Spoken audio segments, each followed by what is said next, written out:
Let's talk about the PMP exam details. The PMP exam will have 180 questions total. Only 175 questions count to your score. The 5 questions, the difference here between the two, these are called seeded or pre-test questions.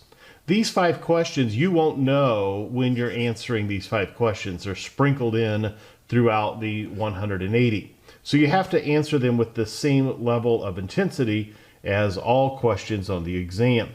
So these 5 questions, depending on how PMP candidates answer them, if they're too easy, if everybody gets them right, then it's not going to go into future exams. If everybody gets them wrong, then it's too hard or too tricky and they won't go into exams. But PMI has some metric based on the percentage of people that answer them correctly and incorrectly that will determine if they're valid, and they should be included in future exam pools.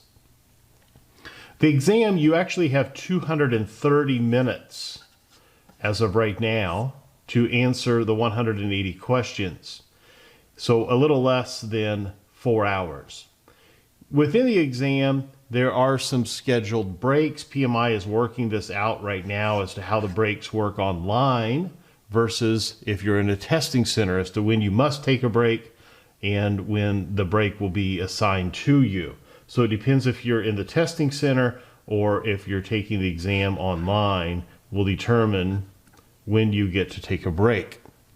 So I encourage you to check out the PMP handbook, which you can get at pmi.org.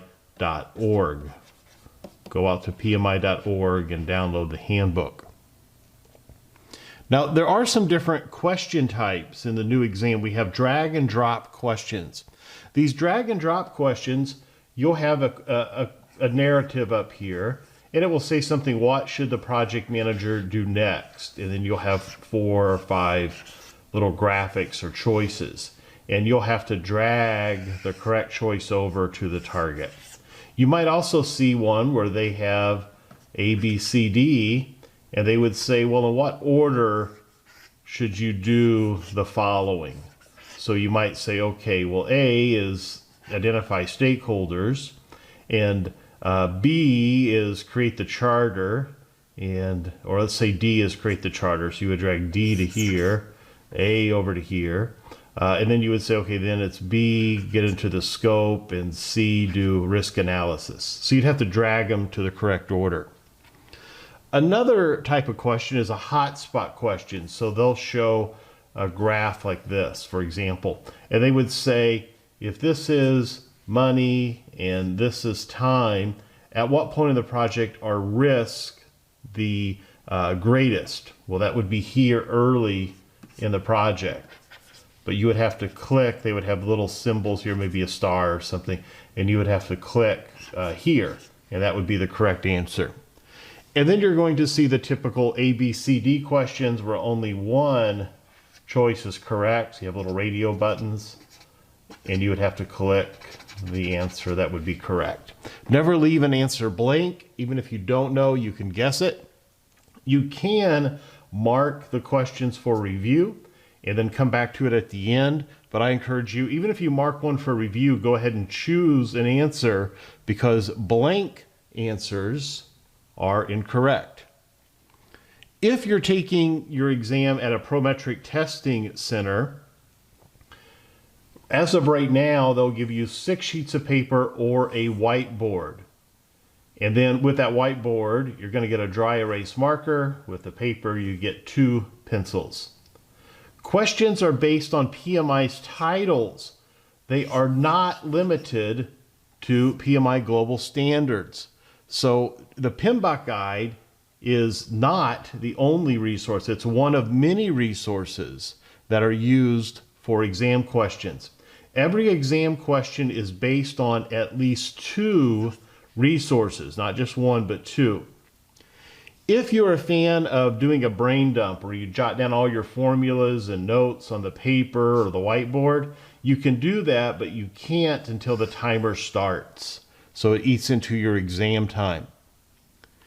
If you're taking the exam at home and online, You need a computer with a webcam, because what's going to happen is the proctor comes on and you'll have to take your webcam and show the space around you. So you won't need anything on your desk, nothing on your desk.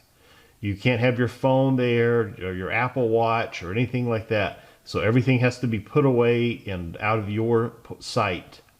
You do not get any paper if you're taking it online. You have to use a whiteboard, much like what I'm using here in the testing software. You have to use your mouse to navigate that whiteboard. So it's a little trickier, but you can take it at 3 in the morning if you want it. It has to be a quiet, uninterrupted space. So if you're taking it where you work, people can't come in the room. It'll cause your exam to end. The proctor will shut you down and you will basically fail the exam. So it's really strict if you're taking it online. Of course, you need a reliable internet connection. When you start the exam, it'll begin and you'll have a little tutorial that tells you how to use it and give you some practice like drag and drop or clicking buttons, how to move forwards and backwards, how to mark questions for review.